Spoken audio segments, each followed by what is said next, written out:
Hola chiquilines, ¿cómo están? ¿Todo bien? Bueno, espero que estén desde sus casas, cumpliendo con esta cuarentena para poder vernos pronto, ¿sí? Bueno, la idea de hoy es trabajar con la unidad número 1, algunos punteos sobre la unidad número 1 del programa, que hace referencia a lo que es la historia, ¿sí?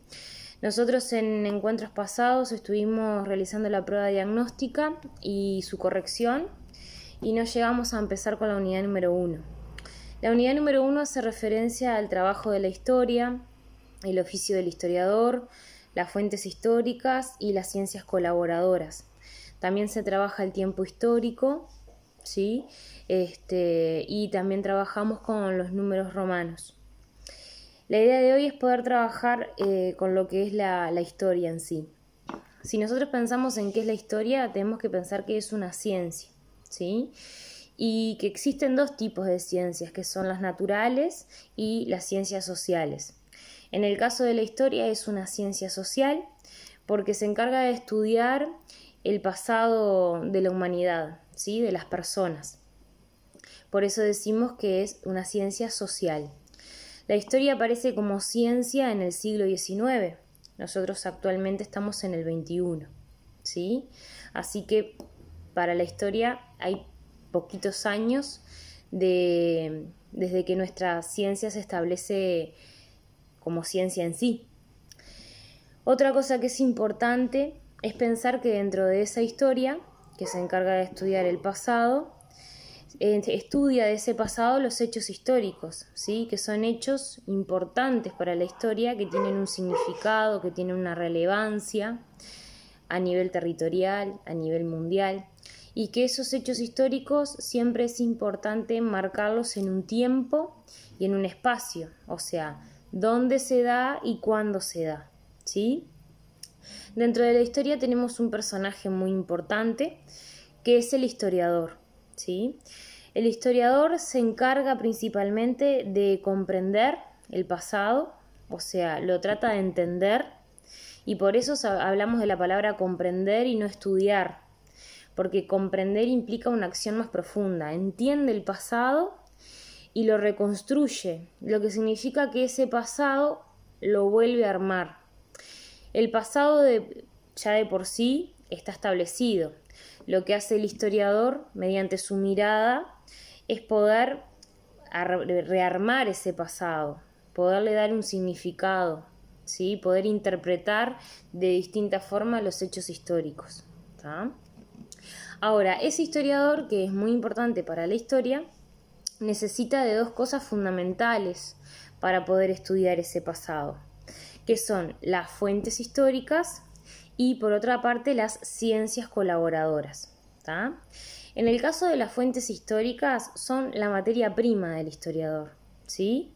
Como ustedes saben, una materia prima es aquello esencial que yo necesito para poder elaborar algo, ¿sí? Por ejemplo, si voy a armar una torta o hacer una torta, yo voy a necesitar de harina, huevos, voy a necesitar de leche, voy a necesitar distintas cosas que me van a ayudar para hacer esa torta. Bueno, el historiador va a necesitar de esas fuentes históricas, que son esa materia prima, para poder reelaborar, interpretar y comprender ese pasado, ¿sí?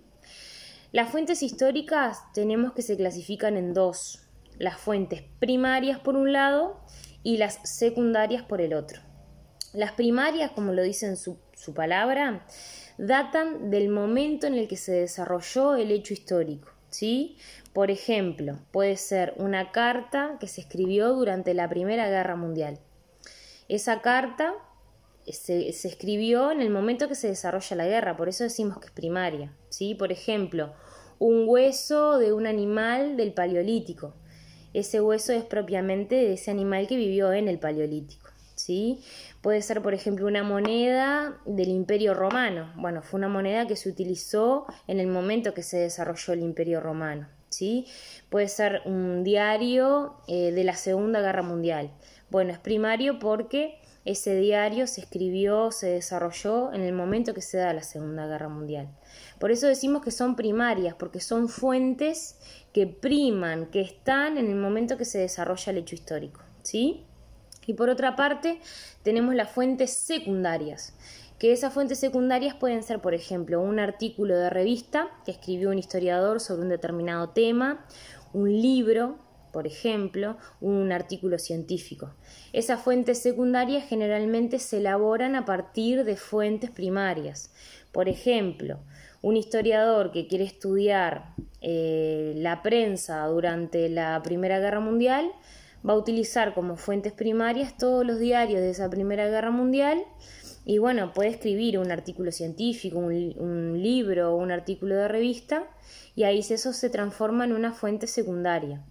Cuando un historiador va a estudiar el pasado, necesita de las dos fuentes, tanto las primarias como las secundarias. Por ejemplo, si ese historiador quisiera estudiar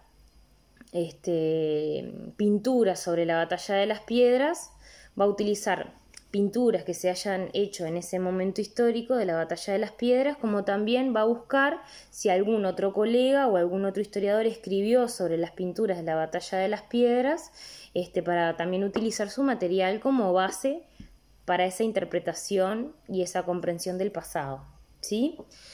Por otra parte, los historiadores, cuando van a estudiar el pasado, cuando lo van a comprender, lo que utilizan son las ciencias colaboradoras. Son ciencias que ayudan a la historia y al historiador a poder comprender mejor el pasado. Y ahí tenemos un montón. Tenemos, por ejemplo, la cronología, que ayuda al historiador a datar de qué momento es el hecho histórico, a ubicarlo temporalmente. La geografía, que lo ayuda a ubicarlo espacialmente, en dónde se da ese hecho histórico, por ejemplo. La numismática, que es el estudio de las monedas antiguas.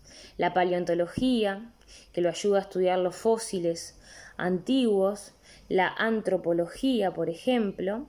La arqueología, así entre otras ciencias. Cada una de esas ciencias tiene un objeto de estudio determinado que ayudan a ese historiador a poder comprender y entender el pasado.